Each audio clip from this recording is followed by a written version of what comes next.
Hello and welcome to another special episode of the A.R. Bernard Show, where we celebrate some of this year's most impactful moments. As we approach Christmas and the new year, I'm reminded that we live life on levels, arrive in stages, and experience life in seasons.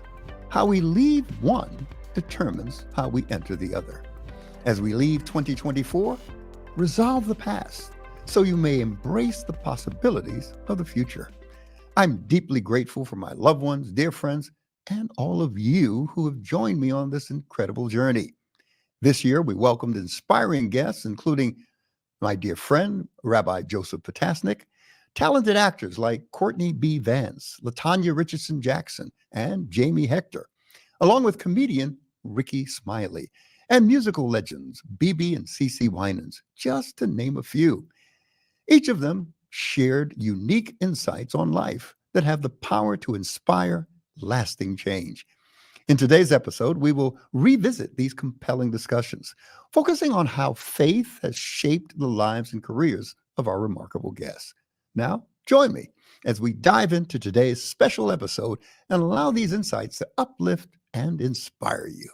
Why did you write the book? What was the objective? Is it just was there any therapy that you got out of it? Or yeah, I got a lot. Was there something that you wanted to warn other people about? Yeah, I wanted to warn people. I got a lot of therapy out of it. I wanted to tell the story, and I hope that it blessed other people that's grieving, whether you lost a son, a mother. It's a book with a lot of quotes in it, a lot of scriptures in there, and talking about the angels, talking about the beams of light, right when you think it's dark, but you get those beams of sun rays coming through the clouds. Mm-hmm. And then you know that you can move forward with faith. Because in these situations, you have to, and you know yourself, you know, you just can't lean on God when your child died. God is literally carrying you. Yeah, yeah. You know, I wrote in the book, if I can make it from my apartment door in Dallas, Texas to the elevator, that's all I asked God for. Just give me strength to make it to the elevator. I was by myself. I had to call all of my kids and break the news to them while I was packing a backpack to go get on the plane. Mm. You understand? I got to the airport. I couldn't. Dallas, not DFW Airport, Love Field is just a straight shot. It's 1 through 30. I couldn't find my gate. I was so confused. I had to get a police officer to walk me to the gate. So let me ask you, you said you compartmentalized it. You still had a morning show to do. Yes, sir. You had an audience that was depending upon your consistency. Yes, sir. Did you get a chance to reflect, to grieve, to release yourself? Yeah, probably like a year later. Yeah, I had to, those first few months, I had to protect my kids. I had to protect my mother. My mother and my son had a unbelievable bond because my mother was a recovering addict. And my mother have 35 years clean. And so my mother knew my son's struggle, and she tried her best to save his life. My mother talked to my son the morning he died. I called my mother and asked her, had she talked to Brandon? That's how the book starts. I'm talking about, it starts Sunday morning. Hey, have you talked to Brandon? Because his birthday was coming up in 3 days. So we were trying to sit down and see if we could sit down and have a conversation to see where we are, what can I do to help, what kind of relationship we gonna have. I just wanted to talk to him before his 33rd birthday. Have you talked to Brandon?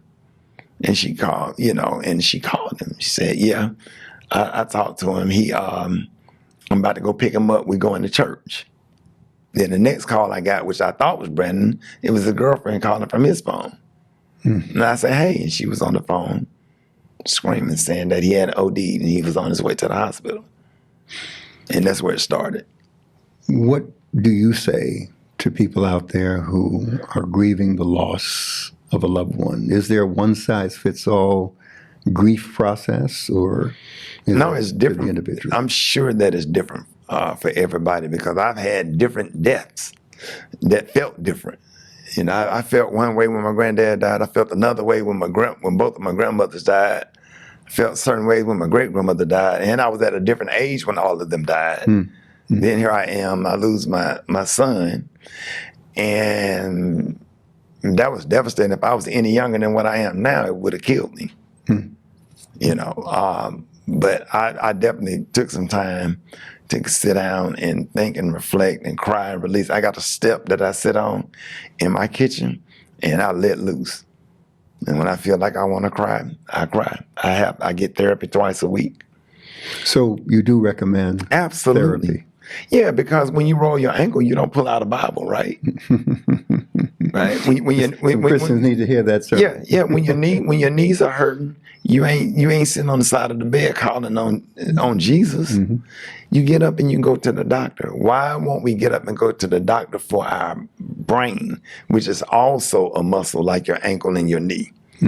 And you have to go and get help to figure out how to process those feelings and emotions so you won't get sick, because you could get sick because you remember when the doctors always say when somebody's dying, the organs are starting to shut down and the kidneys are making the liver fail and the liver is slowing down the heart rate.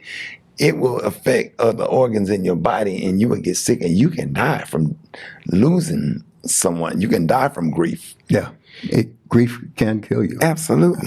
As a pastor, I have seen that from my congregants. Yeah. Pastors tell me that people walk up, funeral directors tell me all the time, yeah, we see it all the time. We see people walk up and view the body and go sit right back down on the front row and pass away right then. Yeah. Or die at the cemetery when that casket is being lowered into the ground.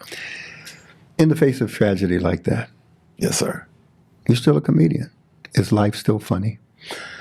Oh, yeah, life is funny. It's funny stuff on Instagram, funny stuff on Facebook. My son was a comic. I don't know if you knew that. My son was a professional headlining stand-up comedian. No. Was I aware? And he did a lot of work with Roy Wood Jr. They were close.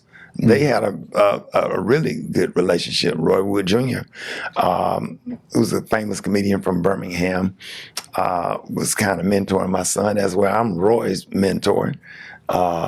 You know, so we were all working together. My son used to work for me. He was an opening act on some of my shows, so we toured together. So did his comedy, and you hear this in many, many stories about comedians, that the comedy helped them deal with an internal darkness that they had to wrestle through? I think that's most comics. That's all of us. Really? Yeah, probably except for Roy Wood Jr. I think Roy Wood Jr. Kind of grew up with great parents, but just found a lot of things funny. But for me, I grew up in the hood, and I seen a lot of stuff. So, but I think I was just naturally funny or whatever. But comedy does help with some of the sadness. Yeah. Title of the book? Sideshow. And it's going to be out September 17th to the public. You know where I got the title from, right? No, that's my next question. Okay. Why Sideshow? Let the sideshow begin. Okay. Hurry. Come on. Step Blue right. magic. That's Step right Blue on magic. in. Blue magic, yeah. Can't afford to pass it by. Guaranteed to make you cry. That's right. See the man who's been crying for 1,000,000 years, so many tears. See the girl who collect broken hearts as souvenirs. So you out here performing, you're doing radio every day, you're making people laugh. And I have to tell you, I have cried all the way to the stage. I got picked up from my hotel in Cleveland, Ohio, and grief hit me so hard when I got in that car, I cried all the way to a sold-out audience. The last thing I did while I was being introduced was run and get in the mirror and blow my nose and do that little thing right there and went on stage and got those jokes. And it's important that we could have these kind of honest conversations without being demonized. Going back to what you were saying earlier, to express yourself, all of a sudden, oh, you're canceled. Right. I point to you because you had to navigate that. And you had to take a stand because you were a darling of white evangelical community and Christian music. And such. And such. Until you had an issue Yeah. in your marriage. Yeah. And unfortunately, because you're high profile, it played out in the public. Sure. And essentially you were banned. Well said. By some. Thankfully, not by you. Well, I mean that. yeah, I'm not the model. Listen, for me, you are. But yeah, I when that happens, what it certainly does is make you take stock of what do I really believe. Because I remember on our honeymoon, I kind of freaked her out. I said, I'm having a crisis of faith, I think. Which shocked her because she's like, wait, I thought I was marrying a man of God. I'm like, this is what we connect on. Like, this is one of our main things. And in talking it out in this beautiful resort in the south of France, I'll never forget that moment. I said, you know what? I don't think it's a crisis of faith, actually. It's a crisis of church. And once I was able to sort of rightly divide that and go, I love God. I would not be here without the mercy of God. The fact that I'm alive and now in my 50s is an absolute miracle. I've been playing with house money for 53 years. Like, to your point, I shouldn't have made it, and yet I did. But I did have to sort of understand that I was also sort of raised in the family business of church.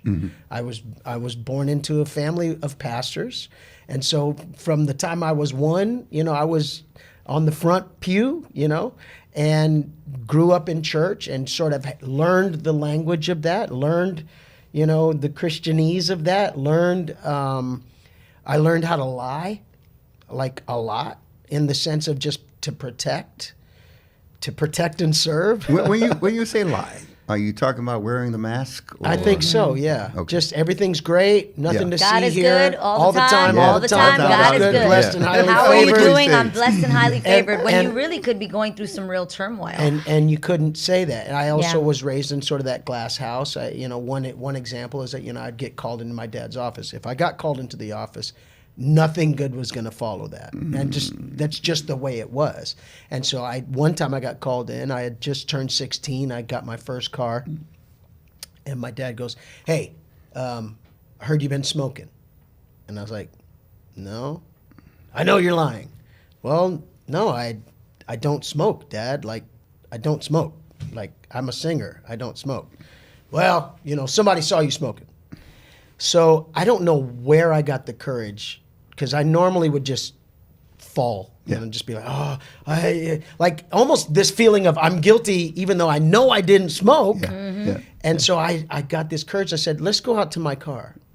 Let's just go out to my car right now. And he's like, we don't have to go. I said, let's go out to my car. Open the car. Does it smell like smoke? No.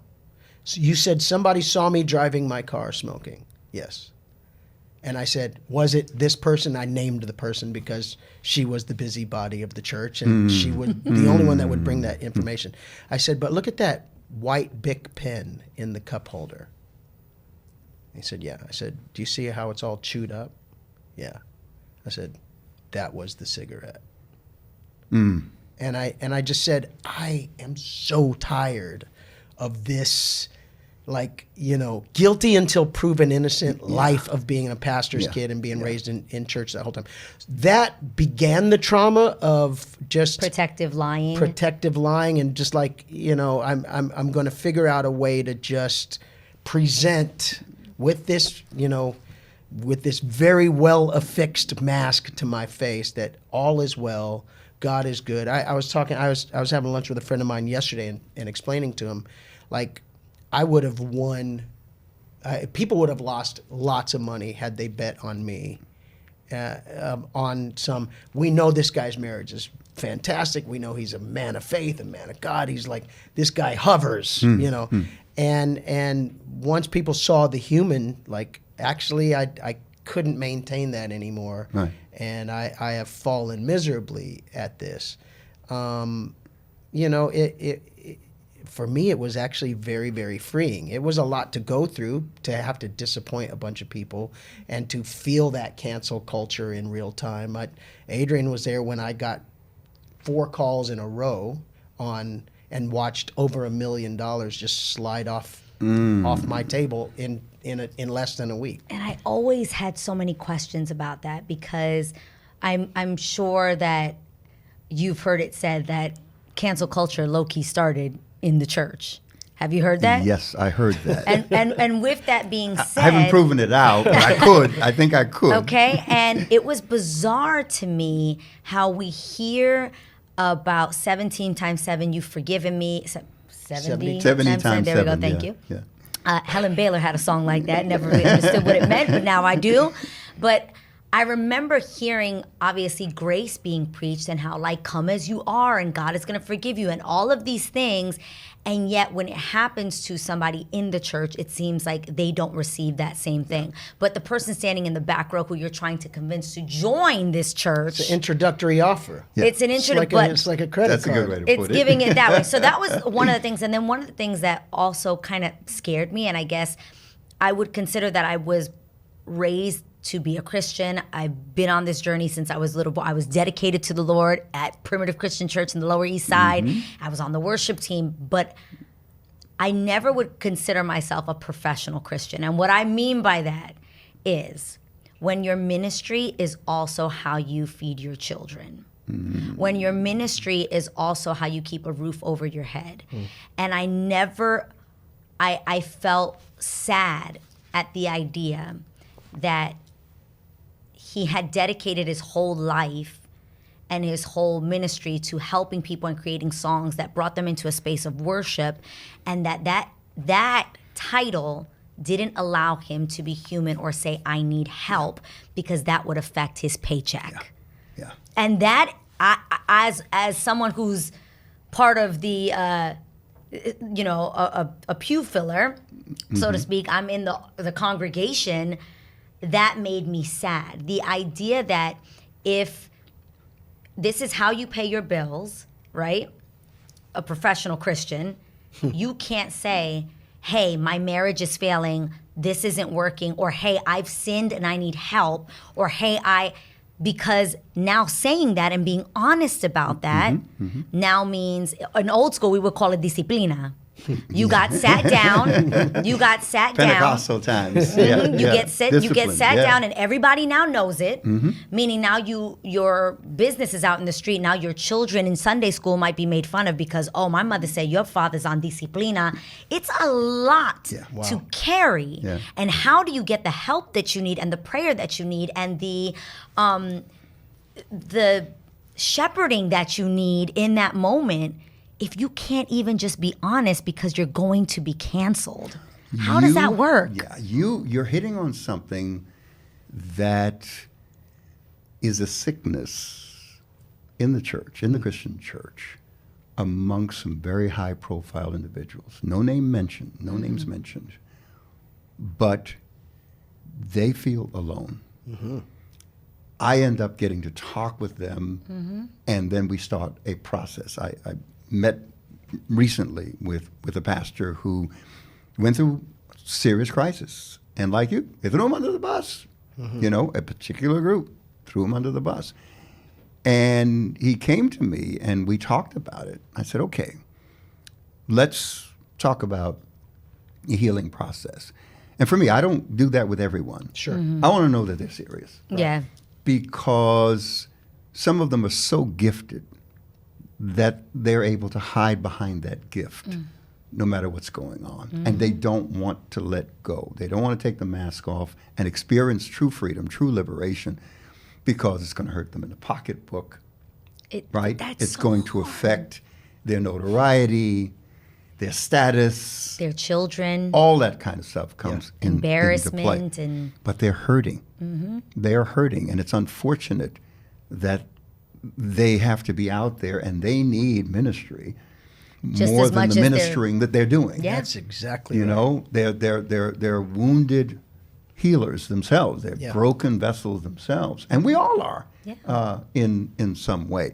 But you experience same thing in a different way because La Primitiva is, I had close ties to the pastor there, to the youth pastor, and that was my early development in the faith, because I was in the white church, the black church, and the Spanish church. Sure.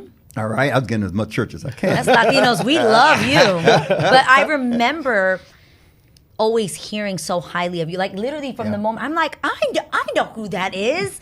And I loved that. But it was a very, it was a tough upbringing in That's a why I sense. want to ask the Yeah. question to you, because going into the industry that you went into, Pentecostal church and the church that you were a part of Yeah. was very, very strict Yeah. and legalistic Yes. in terms of their practice of the faith.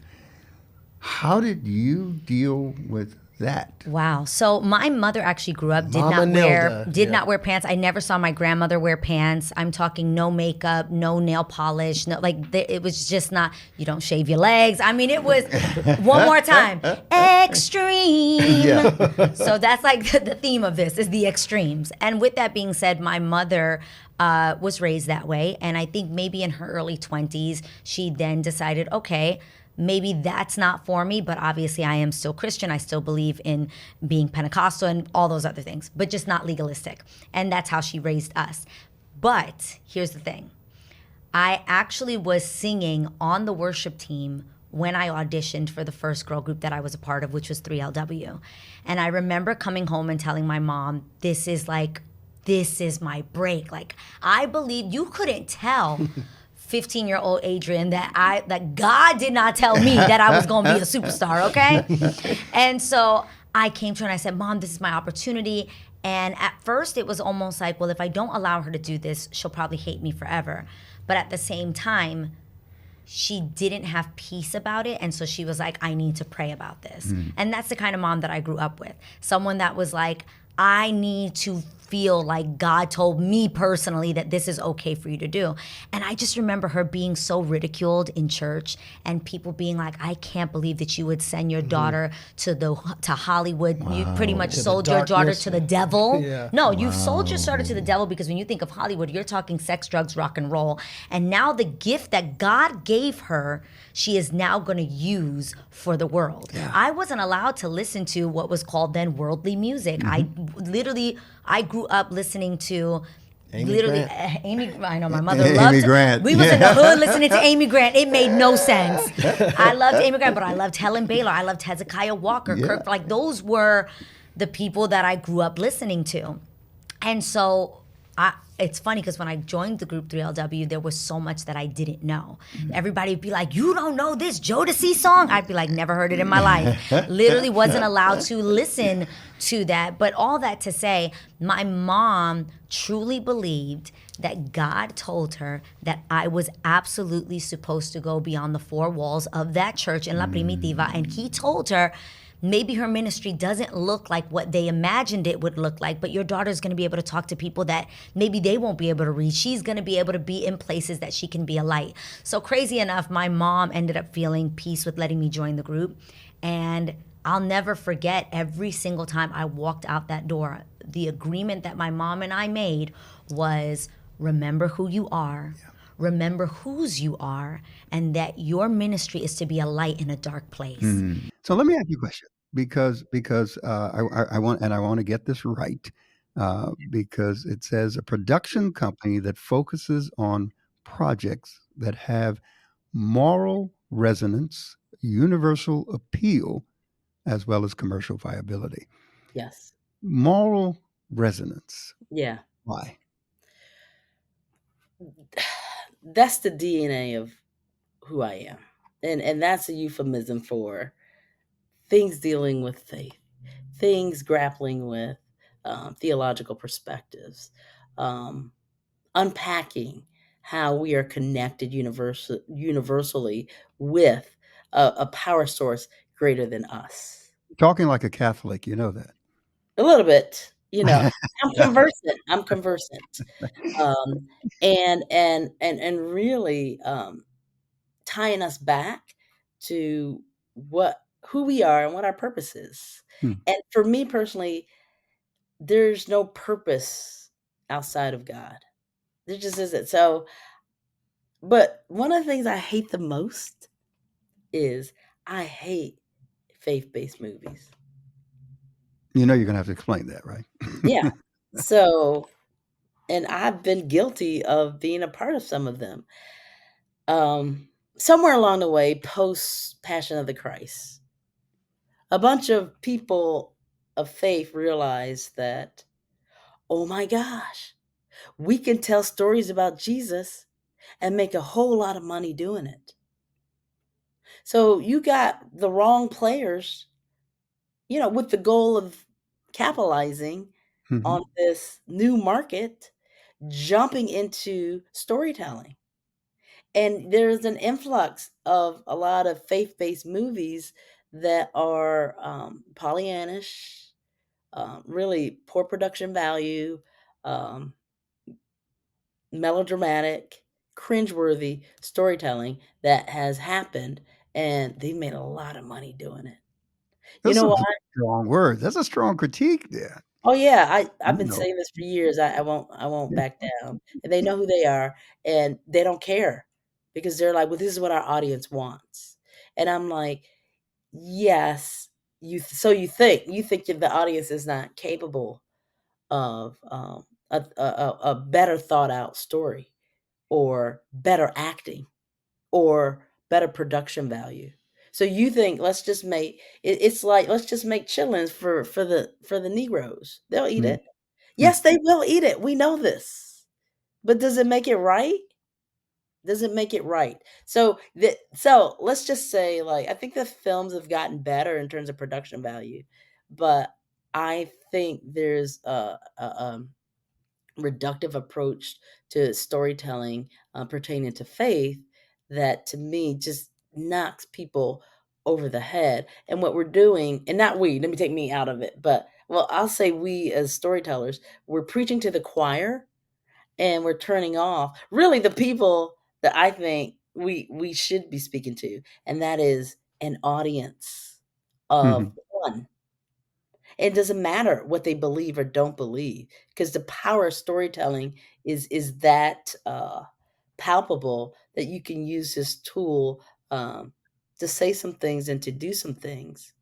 But if you're gonna turn off people, then you're gonna miss a majority of the people that I think that we really should be telling stories for. Well, when you say it's Pollyannish, is there a tension between um, telling the truth and telling it in a way that doesn't cross certain boundaries?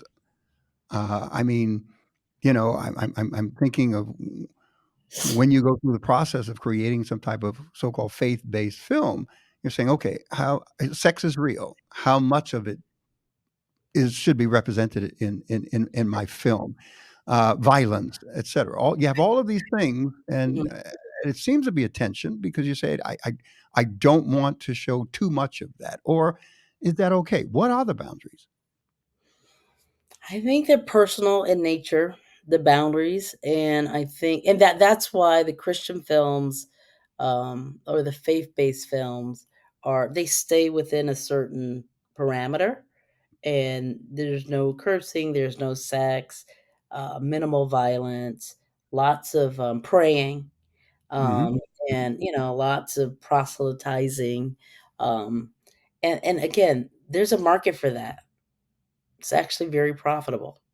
So I think I'm not going to criticize that, in that it's a business at the end of the day, and people want a return on their investment.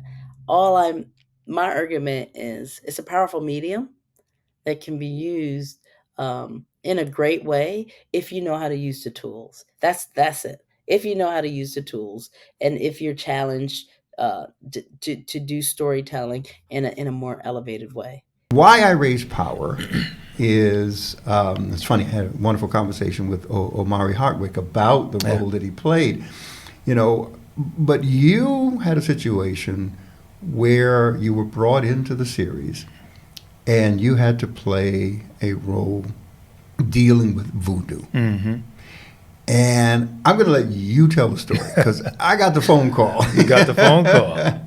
And we kind of walked through something. And I think there's some lessons there, Yeah. for our audience to take with them. But talk about that moment Absolutely. and what Pastor. led up to it. What led up to it? I was working on Power as, I forgot the character's names. It's going to come to me. But let's just start off with this. I'm a Christian.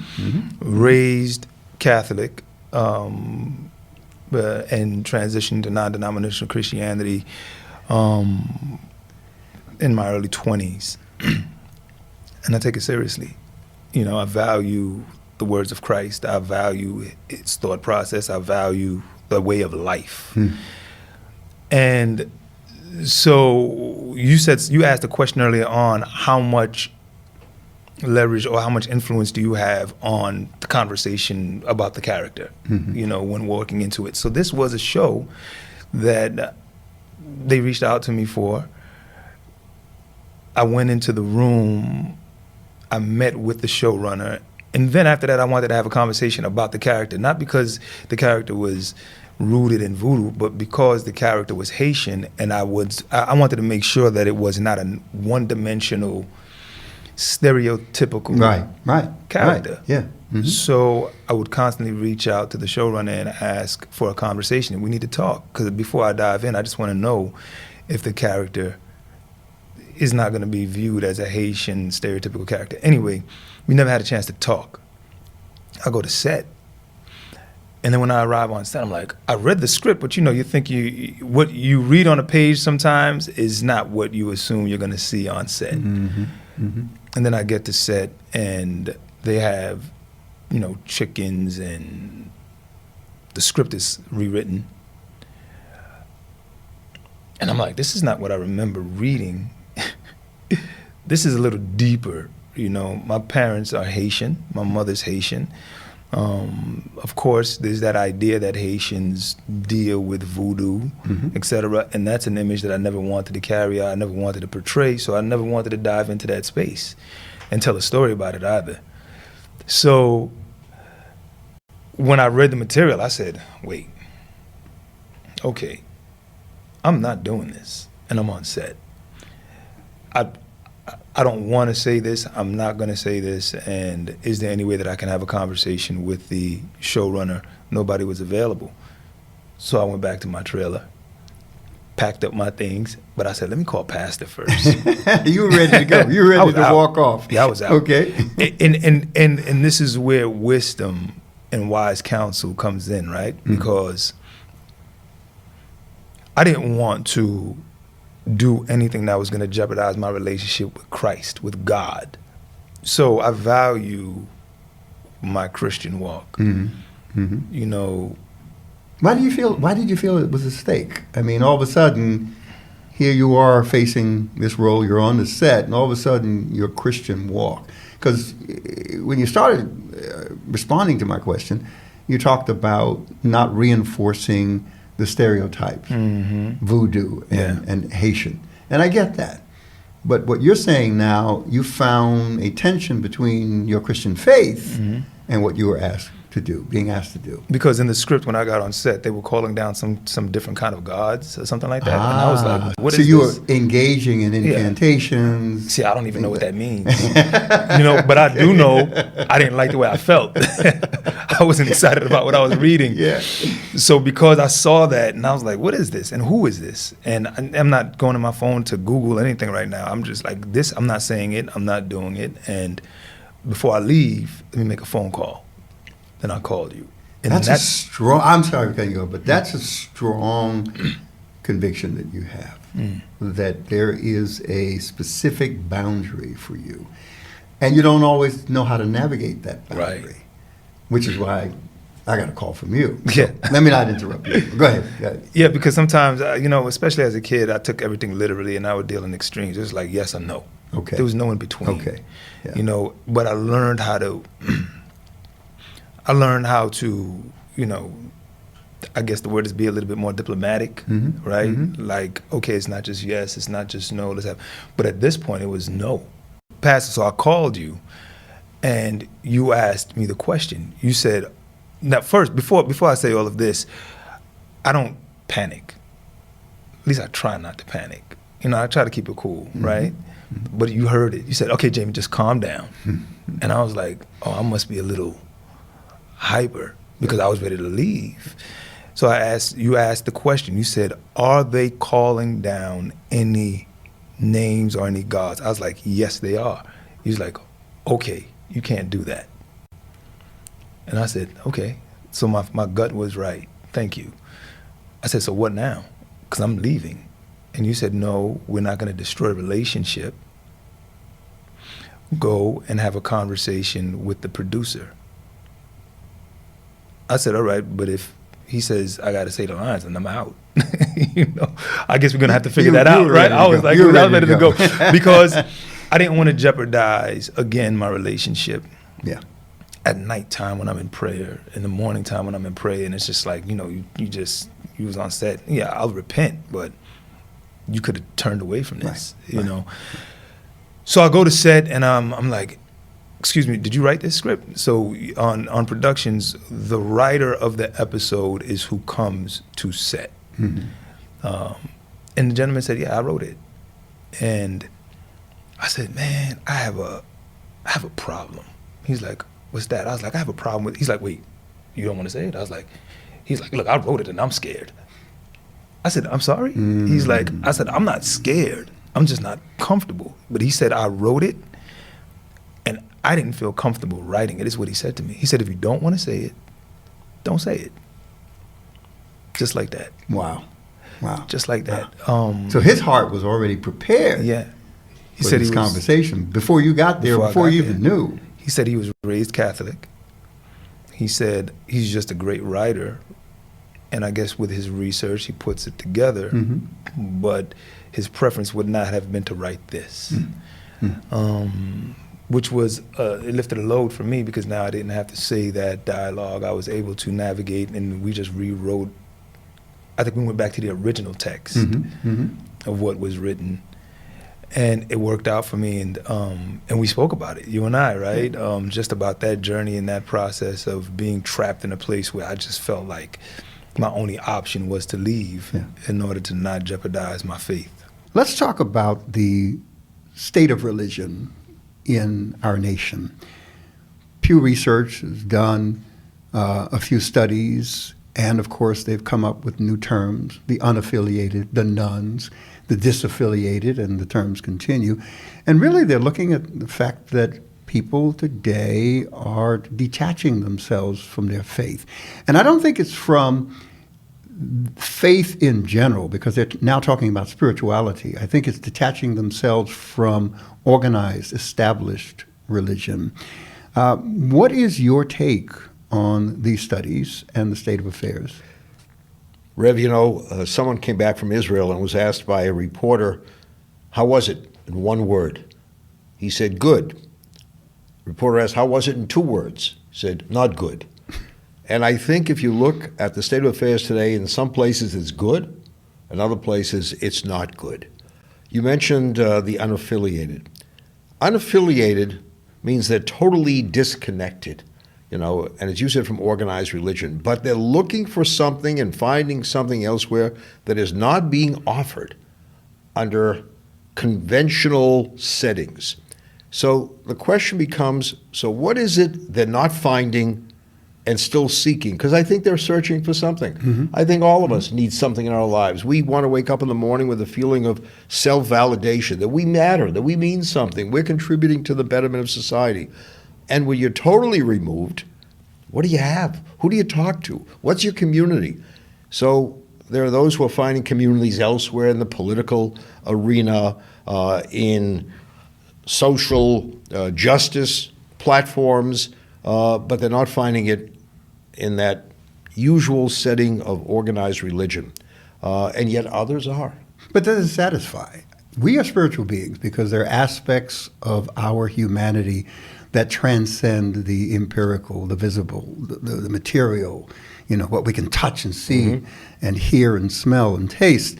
Hope, love, meaning, purpose. So even though they may get involved in community activity that gives them a sense of short-term purpose and meaning, it doesn't satisfy that inner need for the transcendent. Yeah. Someone said to me that he went to a congregation, happened to be a Jewish congregation. He said, I sat there and I was a spectator. I wasn't a participant. You know, when I go to a sporting event, I'm a spectator. But when I walk into a house of worship, I want more. I want to feel that I matter in that house of worship, that I'm contributing to what's going on, that it's a reciprocal relationship. So I think we have to re-examine what we're not doing in capturing the hearts and minds of people who really want to be there, but they find they're not getting that fulfillment. They're not feeling satisfied, and they look for it elsewhere. And when you look for it elsewhere, that becomes very problematic for many of us, because sometimes they find it in the wrong places. I remember years ago, there was a discussion with a rabbi and a member of the Jews for Jesus. And the rabbi said, look, we are very offended by this Jews for Jesus, because what you're doing is you're trying to synthesize two things that really don't belong together from a theological view. And then he looked at the rabbi and says, Rabbi, I think what else bothers you is that some of those kids are your kids. They came from your congregation. They didn't find it there. They're finding it with us. So I think it's a real re-examination of why we're not getting it some places, but we're getting people in other places. But it also speaks to American culture, because we are a celebrity-obsessed society, but we're also a novelty-obsessed society. So when you have those conditions within the culture, people get tired of things very quickly, and they're always looking for the new or the next thing. And I think that's affecting congregations, whether it's Jewish, Christian, Muslim. That's a reality that we're faced. So is it that we need to reconsider how we deliver? Because you and I know that we're people of the book. The scriptures not are Facebook. Eternal. People No, not of that the- book, not that right. book. But the scriptures are eternal. They're always relevant. The principles are timeless. So maybe it's how it's being presented. I've heard, Catholics say, well, I don't go to the church unless I'm going to get a good homily. And the Eucharist is central to Catholicism, but they're still looking for a good sermon, a good message, a good homily. Do you find that true in Judaism? Yeah, look, there are people who are saying, I don't need the clergy to regurgitate the New York Times or other newspapers to me. I need to tell them, what does my tradition say about what's perhaps in the New York Times and other places? Talk to me about the wisdom within the faith. And therefore, it's incumbent upon us to look at our books of learning that offer so much, and to say, what can I tell them that they haven't read in all of these secular publications? What is it that is enriching here that they need to know? And I think when you have that sermon, because look, when we were growing up, I remember going to churches and synagogues, sitting in the last row and listening to preachers. I love that. I remember Rabbi Lookstein. I remember Forbes, right? Jim Forbes at Riverside Church. And I would say, wow. And even though he wasn't preaching my tradition, there were pearls there that I could extract and place into my tradition. Lookstein, a genius, would take, commentaries and interweave them into the issues of the day. And I walked away and I said, that's good. And of course you prayed. So you have that combination of learning, listening, and also experiencing the beauty of your faith. But what you said is important. And that's why I love, and that's what this program is about, the intersection of faith and culture, Right. because they do intersect. You said that you heard the interweaving of what's happening in society at this time with Scripture. And I think that's what they're looking for. They use the word relevant. We want our faith to be relevant, which means that we want it to be practical. We want to be able to apply it on a day-to-day basis in our regular lives. But we also want it to give us an understanding of what's happening in the world around us.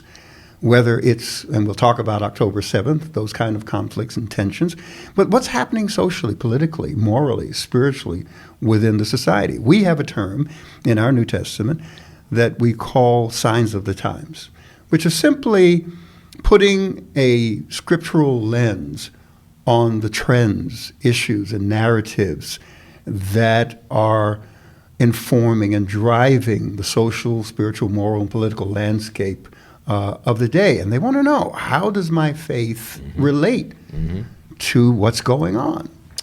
You know, I had mentioned to you some time ago that in 2023, the most popular word, according to Merriam-Webster's dictionary, was authentic. People were looking, Googling authentic. What does authentic mean? And I think that is key in what we're talking about. People, young people in particular, want authenticity. They respect authenticity. They know who's phony, you know, and who's legitimate. So I think when we look at our text, we have to say, what's the authentic message here? What's the real message? Not something that is contrived, not something that, you know, you want to try to satisfy them with the flavor of the day, but something that's more lasting. And I think we have much to offer. That's the other thing. We don't have to be defensive about our faith traditions. You know, we're proud of them. I always say I love meeting a proud Christian as I do meeting a proud Jew, because I like people who stand up for what they believe, you know, who practice, you know, what they're learning and what they're listening to, what's being preached. We have much to offer, and we don't have to shy away from that. And I think some people don't have that kind of extra commitment to say, this is who I am, this is what I stand for, and it's not always popular. You know, you got to be very careful. Popular and principled. If this is your principle, don't worry about whether it's popular. People respect you more when you respect yourself. So, faith and doubt, arch enemies or functional twins? Functional twins. In what way? Because you think, you know, either you have faith or you don't. And if you're doubting, you're not having faith. You have faith, you're not doubting. And I've heard preachers preach that kind of thing. And I know that people in the audience are wondering, well, wait, you know, I feel doubt, but I still believe. Am I wrong? Am I off? How do they work together? You grow in faith, you grow in trust. So when you meet anyone, you ask them questions, not because you want to not want to be in a relationship with them, but because you want to build a deeper relationship. And in our relationship with God, it's the same way. If we want a deeper relationship with God, we have to ask him questions to grow in our faith, to build trust. And so there's doubt in relationship when you meet people. But you want to build trust over time by asking them questions, by seeing their character, by seeing how they act in situations. And it's similar to our relationship with God. I always say a faith that can't be tested can't be trusted. And say it again. A faith be tested can't be trusted. And like anything in life. Yeah. Right? And I believe that God, the Bible, is true and that we can put it to the test and it can handle our doubts. It can handle our frustrations. We see that through the Psalms, that David is questioning God many times. Like, he has a strong relationship, but there are times that things in life happen that make him question, like, are you here, God? Do you care about me? We see the prophets asking, and then we see Jesus asking God a question. Why have you forsaken me? And so if a prophet, if a king, and if our Savior can ask questions, then we should be able to as well. So doubt is being defined by you as uncertainty, being filled with questions. It's not a negative the way we may think it. You know, and of course, we've come through 3 decades of, you know, the faith movement, the prosperity gospel movement, and, you know, it has no place for doubt whatsoever. But that's a crisis that you experienced. Yeah. And it actually brought me to, and it was that doubt that actually got me to a deeper faith. When I was when I was high school, I was sure about everything I believe. I just accepted it. Like Western Christian mindset. We got all the answers. I was totally sure about it. But it was the doubt that actually helped me get to an actual real faith where it was no longer my parents' faith. Unpack that. How did the doubt bring you to that place? What did you go through? Because I had to wrestle. I had to reckon with, when I was seeing what we were reading in the textbook, we had an Intro to New Testament book by Bart Ehrman. Bart Ehrman is a New Testament professor at UNC Chapel Hill. And at the time he was an agnostic. They say he's an atheist now. But he grew up in conservative evangelicalism. But his path led him down to rejecting the scriptures. And so I'm reading his book on Intro to New Testament, and he's dating the Gospels way farther than Yeah. and you're like, well, they couldn't have written this. And then my professor had us play the telephone game where we tell a person something, and then by the time it gets around the room, it's completely different. And then she was like, so how do you think about the Gospels? And I'm like, I never thought about this stuff before. Yeah. I'm rocked. And the apologetic material was good to help me see that there are scholars who date the Gospels way earlier than a Bart Ehrman would. And so that was helpful. And then listening to debates between Ehrman and other scholars was helpful. But one of the really strongest, I think, things that happened was just an encounter with Jesus. Came home one night crying out to God, like, God, I really don't know what to believe. I'm looking at these apologetics books. They're helping me some. I'm hearing what my professor's saying. I'm hearing what my parents are saying. And then there's this intimidation as a student when you have a professor that's a PhD. Sure. Yeah. You think that they're better knowledge equipped than you are, and they're the authority. Yeah. Yeah. And I remember opening my Bible, playing Bible lottery. For anybody that doesn't know what that is, that's just when you open your Bible and hope to find wherever your page, whatever page it turns to. And it lands on Jesus saying, you have to eat my flesh and drink my blood. And many disciples walked off, and he looked at Peter and said, will you also go? And something in that moment clicked for me. Why? The text is in John chapter 6. Yeah. Why? What was it about that? Because I remember how faithful God had been and how his word had been a lamp and an anchor for my life.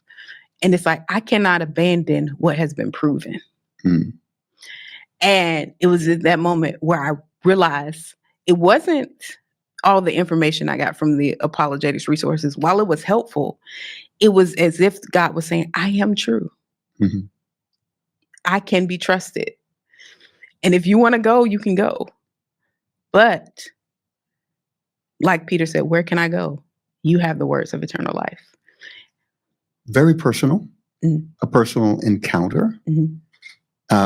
And it shook you. So just because you were a preacher's kid growing up in church, growing up in a religious context, doesn't necessarily mean that it was solidified until it was challenged. Yeah. And I like that. I like the idea that, things are there, but not really solidified until it's tested. Yeah. And I think it's helpful for people really resonate with my story because they think when they see their kids questioning, that they go into panic mode. You're not allowed to do that, right? Or if they see somebody in their church just questioning, they go into panic mode. They get scared. And I'm like, no, that's a part of their journey and the part of their story. And if you nurture it in the right way, if you have mercy, like Jude said, on those who are doubting, then you're going to be able to see the fruit of them actually coming out stronger on the other side. Latanya, thank you for joining me today at the intersection of faith and culture. Thank you so much for having me. It is my honor indeed to sit across from you, someone who in my community and in our world we esteem so very well. Thank you for those kind words. I hope it draws more people to watch us, of course. But the last time we were together, we were at West Angeles Church in L.A., and it was a church service. We hadn't seen each other for a while, and it was a wonderful gathering. And it brings to the opening question. Let's talk first about the role of faith in your life and in your work. It's the basis of everything that I am and everything that I do. I was brought up in the church in Atlanta, Georgia, and I've gone from AME, where I was raised in the African Methodist Episcopal Church, to now Kojic, to Baptist, non-denominational, up at when I was living here in New York, Abyssinia Church with Reverend Butts, so I've been through the gamut of the different levels of organized religion. But the whole point of it for me was my faith, and which is why I was constantly, wherever I was, looking to align myself with people who had similar interests and who were of the household of faith. I just believe. I think that when I was 7 years old, I tell people, oh, I know I saw Jesus. Trust me, that's the only reason I'm still alive. Because I remember in my bedroom in Atlanta, Georgia that day, like looking, and I have since tried to assign the apparition to something else, like a box, or maybe it was just but I'm like, no, why am I going through that? I know what I know that I know. And it's my faith. I really do believe in holding on to it and it moving me through navigating the earth. I believe that there is a Jesus. I believe that he died for me, which when I am talking to my friends who are of different faiths, I said, but you know, if it's a story, it's the best story ever told, because who else got on a cross and died for me? So I could be that selfish. I'm like, oh no, I'm going with this guy. Because if he would do that, then I have to believe. So I just do. And it has served me well. And I'm still alive. I'm 74 years old. I'm still alive. I like the fact that you're very secure in speaking about your faith, because it doesn't always translate well in your line of work and in the environment, the culture that you're in, which is Hollywood. Christianity and the Christian voice is being marginalized today for some good reason, but also for some bad reasons. Have you had challenges living out your faith in the context of your work? You know what? Because I am such a staunch believer and I am so grounded in it, God told me that he was cool. So I said, well, I'm cool. And that's what I tell people. I said, look at me. Do you think that, look at my life. My life is great. My life has always been great, and I have always been great in it. Did I smoke weed? Did I do all this in college? Yeah, I did all of that too. But I'm telling you, I was always in a Bible study. And as horrible as it may sound, I want people to understand, God meets you wherever you are. And that's what I would be sitting there. And like, everybody was, no, but we saw her smoking weed. I said, what does weed have to do with it? That was just a phase in my life that I felt that everybody else was, involved. I got involved. Thank God I didn't die. And I think I didn't die because of God. I think that I didn't get crazier because of God. I think that I didn't lose my mind and become a drug addict or get riddled in any situation that would have killed me because of my faith, because it was something always there that pulled me back. Or, like I said, though, I would be smoking a joint, looking at the Bible, okay, because I just felt anchored in it. Yeah. And I think that's the right word. It becomes an anchor for your soul. And it's not like you have an experience with God and then all of a sudden your life is on the straight and narrow from that point on. It's a journey. We live life on levels. We arrive in stages. We experience life in seasons. And we're exposed to so many different things. So we're constantly trying to translate our faith into the experiences at each level of life. So I get it. I understand. And it's nothing that you should be ashamed of in any way, because some people feel that because they don't live up to some religious standard while they're on this journey, that somehow they lost their faith. But even doubt, questioning, that's all part of the journey. Oh, I've been there. Yeah. So PTL opened you to a whole new world of Christianity that you did not know existed at all. Yes. And it scared you out of your Pentecostal self. It shook the very foundation. Now, you guys were Kojic, right? Yes. Were you? Church of God in Christ. Church of God in Christ. Right? Pentecostal and the Black church experience, really fully there. It launched your career, opened you to a new world, introduced you to individuals, and took you to another level of life. You felt the need to capture that story into a play that I was talking about in the beginning of our conversation called Born for This. Yes. Of course, play is about you. You were born for this. But you were quite honest in how you laid that out. Was that a problem for anyone? Yes. Is that a problem for anyone? What I've learned in following God, I've learned this. You're going to wrinkle some people's feathers if you're saying yes to God. Now, that don't mean you're going to just do things in a wrong fashion. But I've learned, don't be afraid to explore and go through the open doors that God has for you. And you don't have to get other people's permission. So one of the things that I learned from my father, from him being an only child, he did what he wanted to do and did not ask for permission, and understood that there would be some challenges, you know. I didn't plan to write a musical, right? That was not on my bucket list at all. It was a conversation that I was having with Roberta Flack about what songs she was going to sing at John Travolta's 50th birthday celebration, which I was over the music for. I'm having this conversation. You're looking at me in your eyes. Yeah. Yeah. So we're talking about her songs, and then all of a sudden she shifted and said, BeBe, by the way, when you're going to write that musical, baby, about you and your sister and your family's life, it's an American story. Get to it. It's a Broadway show.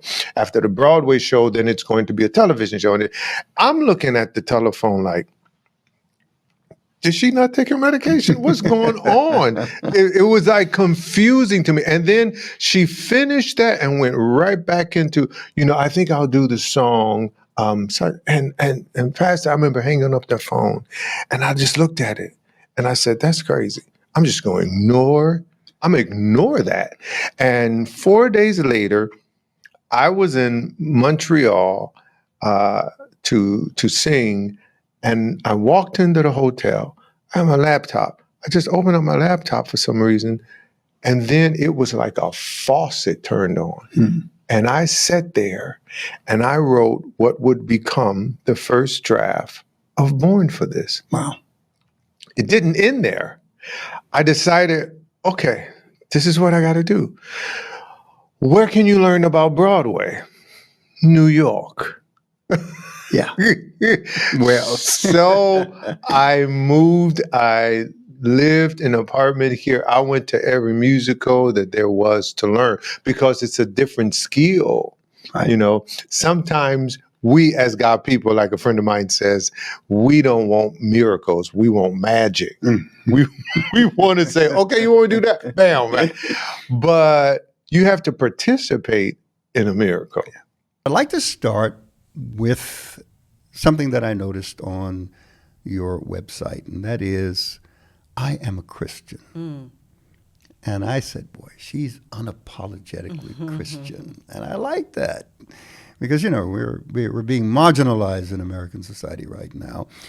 Also, in one of the books, children's books that you wrote, it said from a Christian world view. Let's begin there. What is a Christian worldview? I think that one of the commandments is love your neighbor as yourself, right? And so that particular book that you're talking about, One Big Heart, that really was the point. It was kind of twofold. It was about that we are more alike than we are different, as far as when it comes to gender, race, religion. And that was an important message that I really wanted to impart to my son at the time, who had been talking about race at an early age because I felt like it was an extremely divisive time in our country. Not that we're ever in a time that, everybody is, holding hands and kumbaya.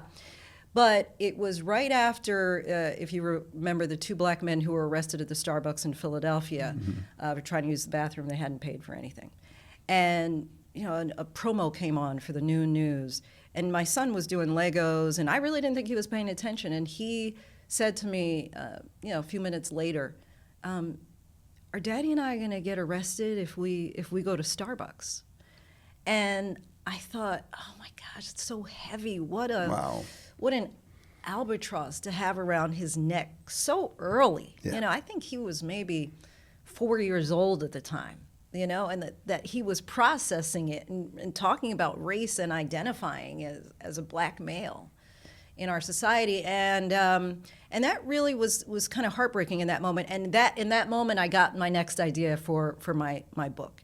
And so One Big Heart was really about loving each other, loving ourselves, and God's love for us. So it was really kind of threefold, but the obvious theme there is love. And I'm mindful in this moment of, I just was talking with Savannah Guthrie of the Today Show, and she has a book out that's called Mostly What God Does Is Love Us. And that's what I guess I have just felt overwhelmed really by from a child, is that God has his fingerprints all over my life. And it's kind of like we talk about in church, like I said I wasn't going to tell anybody, but I just couldn't keep it to myself. Yeah. And that's how, the more I have lived, the more I have just been in awe of God's love for me and the necessity for me to share that. I have felt like, in a way, I owed it to God. Not that we can repay him, but it's kind of like the idea of, had I 10,000 tongues, I couldn't thank him enough. And so I felt multiple reasons why I wanted to get into writing children's books, but I felt I wanted to kind of write this love letter in my first book, a love letter to God, just of my gratitude. Just I had to do something. Yeah. And so I'm taking a long way to get back to your original question, but that Christian view, I think, is love. It all comes down to love. Jesus was asked, out of the 613 commandments, how do you summarize it? Which one is most important? And he said, love God with all your heart, soul, mind, and strength, and love neighbor as self. So central to those two commandments is love. He said, on these two hang all the law and the prophets. So for you, Christian worldview is seeing life and people through the lens of love. Of love. How do you define that, love? That's a hard question. Wow, it's funny because I always do the question. I ask the questions, So it's fun. It's fun to be in this seat and to answer.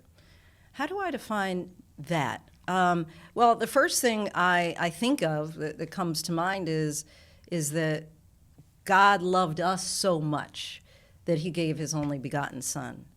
But I think about how much God has blessed me personally, and how I am always trying to give that back in some way. And as the Bible tells us that, by giving to the least of these is the way that we can show our love right back to him. And so that's just, I'm always mindful of that. I feel like I try and give financially. I try and give of my time. I do an annual Christmas benefit where I know that these acts won't do it, right? But that's just where my heart is, that I have to put it out there, and that is my way of trying to just show my appreciation, that just how loved I am. The way I maintain excellence is by not limiting my imagination and to focus on my skills, and knowing that a higher power is guiding me through this and giving me grace and mercy. All right. So who was guiding you? That's right. God's guiding Who was guiding you? Yeah, that's right. That's right. And I love to impart this on young people. And it is my testimony that I know the value of not only faith, but the embrace of a loving God that will grant you grace and mercy even when you don't deserve it. That sounds wonderful and preachy, Yeah. but how does that translate in an environment where, you were surrounded by people who were not necessarily of the faith or of a faith tradition, or maybe they were, but they weren't really practicing it. But you're saying that it influenced you even in that context. Later on. Okay. It was later on. Give me the scoop. In that moment, I was still, young and dumb. Young and dumb. So what happened? I mean, was there a point that you reflected on your life and the direction that it was going in, and you said, well, wait a minute, I need an anchor for my soul? Did that happen? Absolutely. When, where, and why? It was I guess in the late 80s, and I think I got a little ahead of myself. And ahead of myself is you think that success, which is relative, success, as a 19-year-old, success, making what seemed to be lots of money, and buying cars, and it was lots of money for a 19-year-old. All right. And so I thought, I got the wrong thoughts in my head, and I started acting them out, living a lifestyle and experimenting with drugs and letting that lead me to places where I shouldn't be. And so with that experience, it carried me to a depth that I really had to have a reckoning with myself and to decide what it is I wanted to do. Now, that decision I didn't make alone. That decision, you make it whatever your lowest point is. So I had a very low point. How bad did it get? I was licking the curb, okay, in my life, so to speak. And it's as bad as you may want it to be, or you may even, it is relative to whatever experiences you may see, but that it brought me to my knees, and it brought me to opening the opportunity to hear this celestial message, this voice, this guiding voice that it basically asked me, and I recognized it as a Jesus Christ moment, right? That I felt that it asked me, Ray, what do you want to do? Do you want to continue this, or you want to move on? And at that moment, I said, I'll move on, please help. But was it because you were failing at your craft, or because you were experiencing something inside that was challenging the life that you were living and the direction that you were going in? It was both. Yeah. So you were failing in your craft? Yeah. I had started living and malfunctioning, showing up late to things, and doing things outside of what the corridor of excellence that I had set up for myself. And then then the calls stopped coming in. And the calls start coming in, and the cupboards start getting bare. And then feel the economic impact. Yeah, that's right. Yeah. But I'll share that was again, at a point where I was able to, hear something different other than the echo chamber, which was my own voice before telling me how cool and great I was. But was there a background in faith as a child, or? Oh, there was. Some faith foundation. Yes, yeah. My mother's Baptist. Okay. And my father was a Catholic. So we actually had a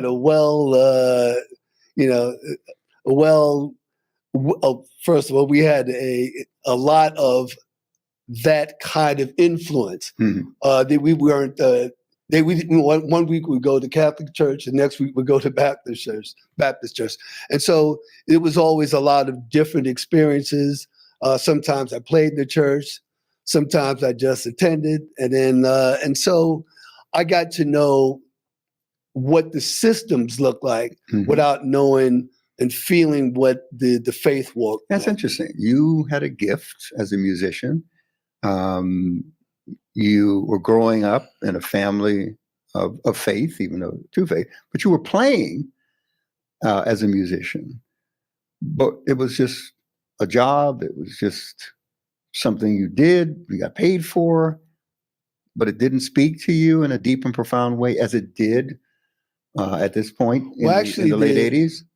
Actually, the music was my guiding beacon. That was where I felt the real spirit of God, because I know that, well, I experienced that God doesn't necessarily give everybody the same blessings. He'll give you, whatever the provision is for you, Mm-hmm. whatever he has for you. Excuse me. He'll give whatever he has for you, and in the time that it needs to affect you most profoundly. So that's what I know. At age 5, I was given the gift of music, and for me, that's all there has been in my system. I hear music all the time. I feel music all of the time. Even right now, I have a rhythm going with this conversation. How do you understand relevance? How do I understand it? Yeah. How do you define it and understand it? Well, you're able to relate. You're able to relate, and you're able to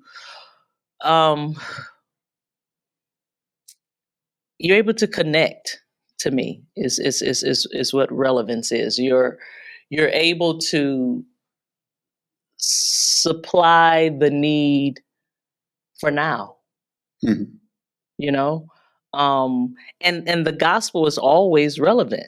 It's relevant for every generation. So I don't know why we think we have to fix it up. Jesus is he's the father of generations. Mm-hmm. Every generation. It's like, and I learned that even through singing. Every stage I get on, I realize it's like the Holy Spirit said, I know how to reach every heart. I just need for you to be the vessel, and I'll touch the hearts, And so I realized a long time ago that I don't have to make the gospel relevant. It's relevant, and it will be until Jesus comes back. It's called a living word. Mm. So regardless of how much time passes, how much civilization progresses, society changes, Mm-hmm. It's still relevant. Still relevant. Because it's living and growing, mm-hmm. and it finds people right where they are. And that's the power of your music. Mm. Because the sound can be relevant and the message irrelevant. But Right. for you, the sound is relevant, which is Right. important. Right. And that's the adjustment that you made Mm-hmm. for a relevant message. So good. You're on tour. Yeah. Why? Because I want to go home. I want to go home. Why? Why am I on tour? Why? I've been asking myself this. Why? I'm answering a call. It's more than just a career. It's a ministry. It's a call. And so I'm on tour to share the message of Jesus Christ, so people can experience the presence of God. And when you record music, which I continue to do, and I think I will for many years. Now my touring has changed. I don't tour as much, but people are still thirsty. They're requesting for us to come, which is, it's very humbling to me. But I realize again the relevance of the gospel and what we do. And when I go out on tour, I see the babies, I see the grandmothers, I see the teenagers. It's like, wow, the power of music, the power of the gospel reaches every generation. And so I'm still out here doing it. And even though I don't like the process of touring, when I'm there when I get to the stage and the people come in and they come in ready to worship God, to have this experience. They don't come to they come to participate. They don't come to spectate, Right. which Right. is amazing to me. Right. Right. And I just see that God continues to do greater things than what he did before, and so yeah, I'm out here until, I had a plan that I was slowing down, but I'm not my own. So my slowing down right now is looking like yours. Yeah, And I'm not you don't sorry. even know what that means. You don't even know what that means, but I'm not trying to do that, but I'm so privileged and I'm honored that I can still do it. Harvard graduate, Yale School of what? Performing Arts? Am I getting that right? Drama, Yale School of Drama. Yale. And married to Angela Bassett, and two incredible children, twins, who are now graduating from high school, and a faith journey. And often people don't know about the faith journey of many of our successful, and I would count you and Angela as successful, Hollywood celebrities who have been able to balance home, family, work, and faith, man. Let's begin there, Courtney. Let's talk about your faith journey. How did you come to faith? My family we were raised in and out of the church, but in the church enough for me to realize I was missing something when we weren't going. And I remember coming home from college, I believe it was maybe freshman year, something, and I was going over to Hartford Baptist. I forget the pastor's name. Adam, I can't get it. Pastor Adams, I can't get it, but somebody will Google and find out. This is around 79, 80, something like that. And I remember going to his church, sitting in there, and the altar call, and I was on my way up, and then I couldn't do it, and I left. And I told my father, and he said, "You'll come to it, Court. Or it'll come to you." But so I was looking. I was searching for it. I was searching for my Jesus, and but was looking at everything. You go to a wonderful liberal arts college like Harvard, and they're into all kinds of things over there, and it's all wonderful. The search is on for me, and then I just I felt something was missing, in my life, and I'm going through all the things that I've been detailed in books and discussions about my life and my father's suicide and my therapies, and then I was preacher's wife came along. Mm-hmm. And I said to myself, I'm not getting in that pulpit unless I'm saved. And so I was in New York, and I went to Abyssinian, Reverend Calvin Butts, God rest his soul, and gave my life to Christ. And that's why that Abyssinian will always mean so much to me. And so that was my beginning. And we did Preacher's Wife, and Angela and I found our way together during that time. And at the premiere opening of Preacher's Wife in New York, I proposed to her. So the whole journey, came together through giving my life to Christ, and everything happened after that. So you're attributing, of course, Angela showing up as part of your spiritual journey and God's gift. Absolutely. All right. And getting me ready, Pastor. What's that? Getting me ready for Angela. I had to get myself ready for her, and I wasn't ready. So that was part of my journey, getting myself ready for the different transitions and the different phases that God has for me. Well, faith doesn't always translate smoothly into real life, especially in Hollywood. What have been the challenges with that? Well, you have to specifically. You always have to weigh your faith against if you're blessed enough to work roles that may be contrary to your faith. And so there have been times when I've had to turn down roles because everything is not for me. I've come to find out, and it's okay. I mean, someone will do it. Yeah, but Angela, yeah, not necessarily you, but it's good to hear that the values and standards that come from your faith informs even your choices when it comes to work. Absolutely, everyone says absolutely. not everyone lives by it. Absolutely. Well, that's the recognition that the most important thing in our lives are our faith.